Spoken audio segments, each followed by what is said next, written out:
నిఖిత నిఖిత అని తెగ ఆలోచిస్తున్నావు. ఆమె అంటే నీకు అంత ఇష్టమా? అవునరా, అసలు అసలు తన పేరు తలుచుకుంటేనే నాలో ఏదో తెలియని ఆనందం.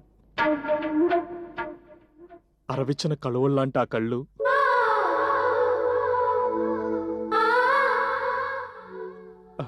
చక్కని ముక్కు, లేలేత గులాబీ రేకులాంటి ఆ పెదవులు,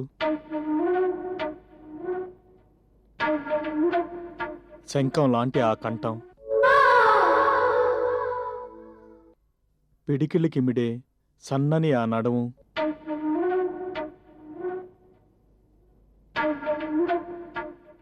పలకరిస్తున్నట్టు పరవశింపచేసే ఆమె కాలి మువ్వలు,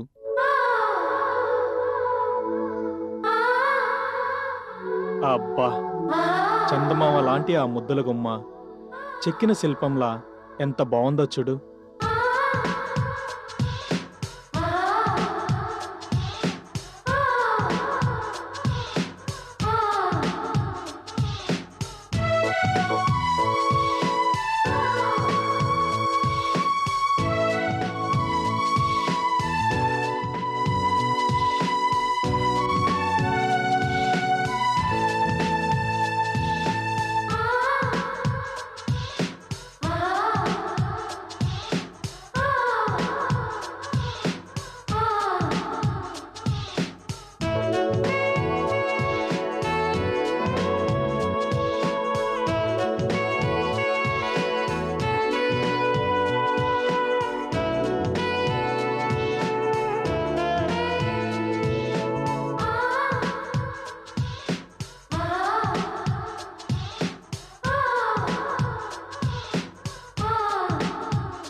హలో, ఏంటి చూసేది? కలలు కన్నది వర్ణించింది చాలు గాని ముందు ఈ లోకంలోకి వచ్చే. అది కాదురా. వద్దు, నువ్వు మళ్ళీ ఊహలోకి వెళ్ళి నాకు పిచ్చెక్కించొద్దు. నీ ఫీలింగ్స్ అన్నీ నాకు అర్థమైపోయాయి. నేనేం చేయాలో చెప్పు. కథ మొదలు పెట్టాల్సింది నువ్వే, దాన్ని కంచికి చేర్చాల్సింది నువ్వే. అంటే నేను ఫ్రేమ్లోకి రాకుండా అంతా నువ్వే చూసుకోవాలి. ఆ ఆస్తి నాదై నేను లాభపడితే నువ్వు లాభపడినట్టేగా.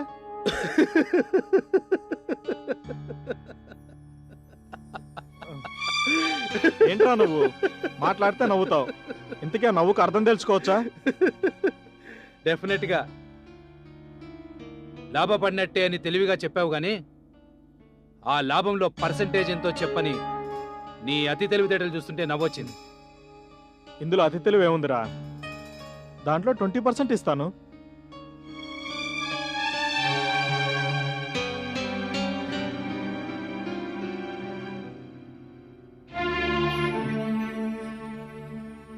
పోనీ 30%?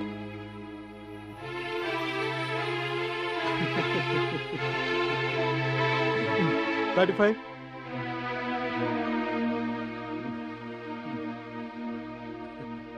ఓకేరా, నీకెంత పర్సంటేజ్ కావాలో నువ్వే చెప్పు.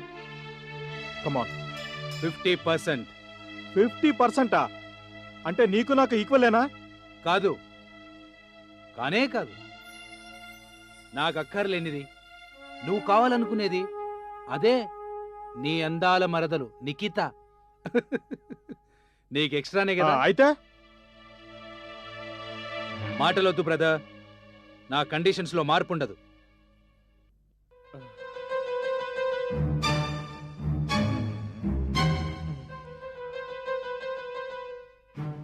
ఓకేరా, 50%. డన్. డన్. Deal okay.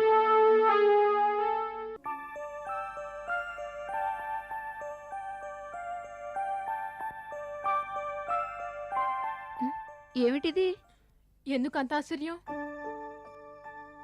ఇద్దరు అమ్మాయిలు ఒక చోట ఉంటేనే ఇల్లంతా సందడిగా ఉంటుంది. ముగ్గురు ఆడవాళ్ళున్న ఈ ఇల్లు ఇంత నిశ్శబ్దంగా ఉందేమిటా అని చూస్తున్నాను. ఊరికే అల్లరిగా గైగేమని కేకలేస్తే అక్కకు నచ్చదు. అవును, ఏంటిది మ్యాట్రిమోనియల్ కాలం కట్ చేస్తున్నట్టుందే. ఓహో, వరుడు కోసం చూస్తున్నారా? ఇంతకీ వరుడెవరికే? నీకా మీ అక్కకా? అక్కయ్యకు ఈడు జోడు ఉన్నవాణ్ణి చూడాలని మాకు ఉబలాటంగానే ఉంది. కానీ ఈ విషయమే అక్కయ్యని అడిగితే రాజా అనే ఒకతను నా కోసం వస్తాడు, వాడే నా గ్రీకు వీరుడు, ఆయన ఆఫ్రికాలో ఉన్నారు, అంటార్కిటికాలో ఉన్నారని కథలు చెప్పడం మొదలెడుతుంది. అది కథ కాదు. అప్లికేషన్ రాస్తున్నాను.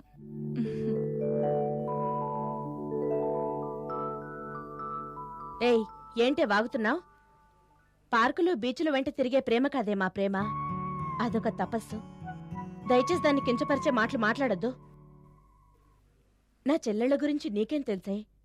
మా సుచిత్ర ఒట్టి అమాయకురాలు. సింధు దుడుగ్గా మాట్లాడినా అది కల్లా కపటం లేని మనిషి.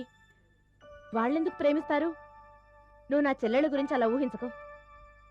నేనేమైనా ప్రపంచంలో జరగరాని విషయం ఏమైనా మాట్లాడానా? నువ్వు ప్రేమించావు.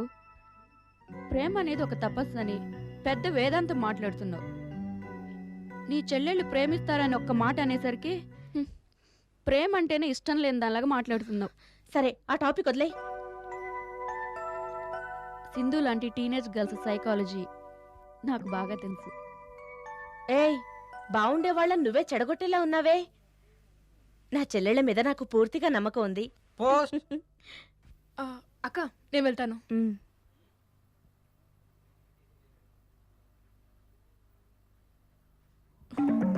రోమి, రోజు కాలేజ్కి వచ్చి నేను కలుస్తున్నాను కదా, మళ్ళీ లెటర్స్ రాసి నన్ను ఇబ్బంది పెట్టడం దేనికి?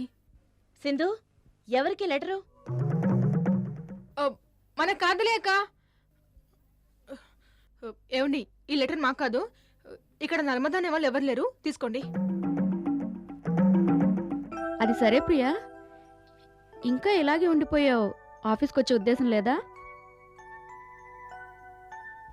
సారీనే, నేను మాట్లాడిందేమీ మనసులో పెట్టుకోకు. త్వరగా బయలుదేరు. ఓ, ఈరోజు శుక్రవారం కదూ, మర్చిపోయానే. నువ్వు గుడికెళ్ళాకే కదూ ఆఫీస్కి వచ్చేది. సరే, నేను వెళ్తాను. నువ్వు గుడికి వెళ్ళి ఆఫీస్కి వచ్చే, అక్కడ కలుద్దాం. Okay, bye. బాయ్. సింధు, వస్తానే. సరే, బాయ్. బాయ్.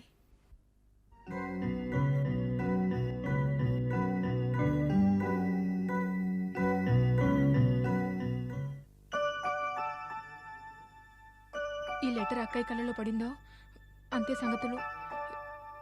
ఏం చేద్దాం? సింధు, ఏంటక్కా? ఏం చేస్తున్నావు? ఏంటే కంగారు? బుక్ చదువుకుంటున్నానక్క. సడన్ గా పిలిచేసరికి ఉలికి పడ్డాను. సరే కాని పూల సజ్జ కనిపించట్లేదు. ఎక్కడ పెట్టావు? అక్కడే టేబుల్ మీద ఉందక్క. టేబుల్ మీద ఉందా? సరే. అమ్మయ్యా, బతికిపోయినరా భగవంతుడా.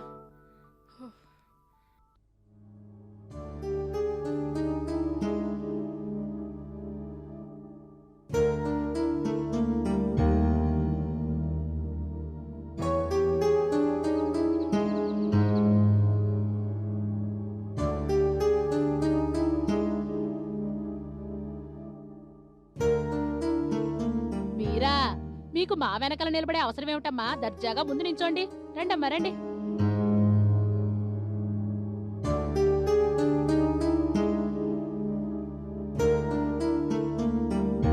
అమ్మో, ఇది ఇంకా బాగుంది. నువ్వు వెనక్కెళ్ళి నన్ను ఈవిడ ముందు నిలబెడతావా? ఇంకా నయం, ఈవిడేమిటి, ఈవిడ దర్జా ఏమిటి? అసలే రాజాగారి తెల్లాయే. అదేమిటమ్మా అలా మాట్లాడుతున్నావు? నేను మీలాంటి మనిషినేగా, మీతో పాటు ఈ కాలనీలో ఉంటున్నదాన్నేగా. ఉంటే మాత్రం మీకు మాకు తేడా లేదు. మేం మామూలోళ్ళం. మా కొడుకులకి మగుళ్ళకి ఎవరిని కొట్టడం బెదిరించడం చేత కాదమ్మా. అవునమ్మా, మీరిలా లైన్లో నిలబడ్డారంటే మా అమ్మని లైన్లో నిలబెట్టడానికి మీకెన్ని గుండెలు అని మీ రాజా వచ్చి మమ్మల్ని చితక బాస్తాడు.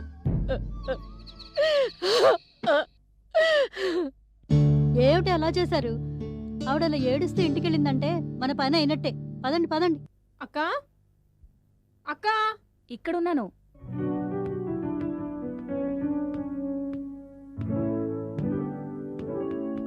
నేను కాలేజ్కి వెళ్తున్నాను. ఏయ్ ఒక్క నిమిషం ఆగు. వెళ్ళేదారిలో ఇది కొంచెం పోస్ట్ చేయవా?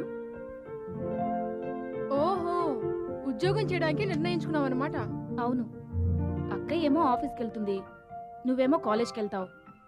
ఒంటరిగా ఇంట్లో కూర్చుని నేను మాత్రం ఏం చేయను. అందుకే ఈ ఉద్యోగాల వేట. సరే, నేను బయలుదేరుతాను. ఓకే, మర్చిపోకుండా పోస్ట్ చేయి. అలాగే, బాయ్.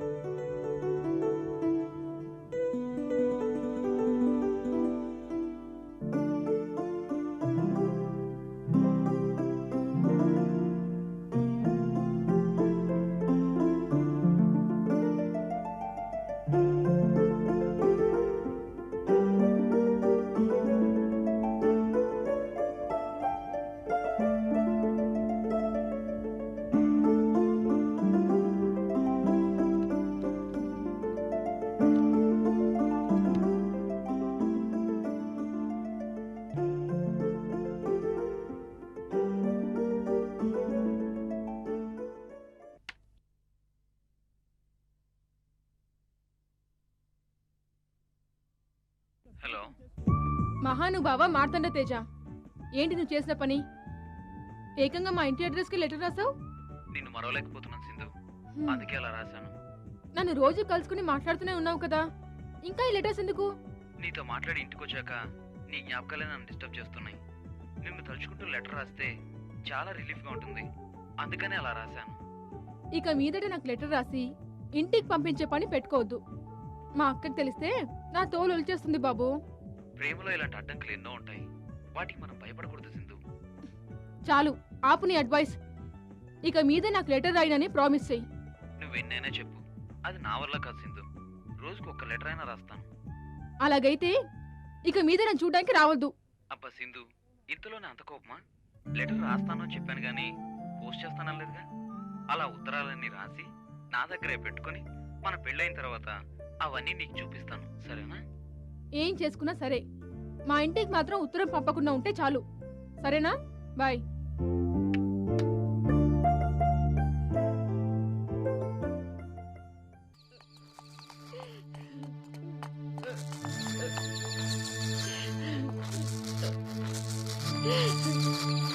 కొడుకుని మంచిగా పెంచలేని తల్లిని ఎందుకయ్యా ఇంకా ఈ భూమి మీద బ్రతికిస్తున్నావు? తీసుకెళ్ళిపో, నన్ను నీ దగ్గరికి తీసుకెళ్ళిపో. ఇదిగో, నువ్వు తీసుకెళ్ళకపోయినా నేనే నీ దగ్గరికి వచ్చేస్తున్నాను. అమ్మా అమ్మా అమ్మా, ఏమైందమ్మా? ఏమీ అవ్వలేదు, నేనే నా సాయినాథన్ దగ్గరికి వెళ్ళిపోతున్నాను. అమ్మా, వెళ్లాల్సిన రోజు వస్తే ఎవరి దేవుడి దగ్గరికి వాళ్ళు వెళ్ళిపోతారు, కానీ బలవంతంగా బతుకు ముగించుకునే కష్టం ఇప్పుడు నీకేమొచ్చింది? ఇంకా ఏం రావాలరా?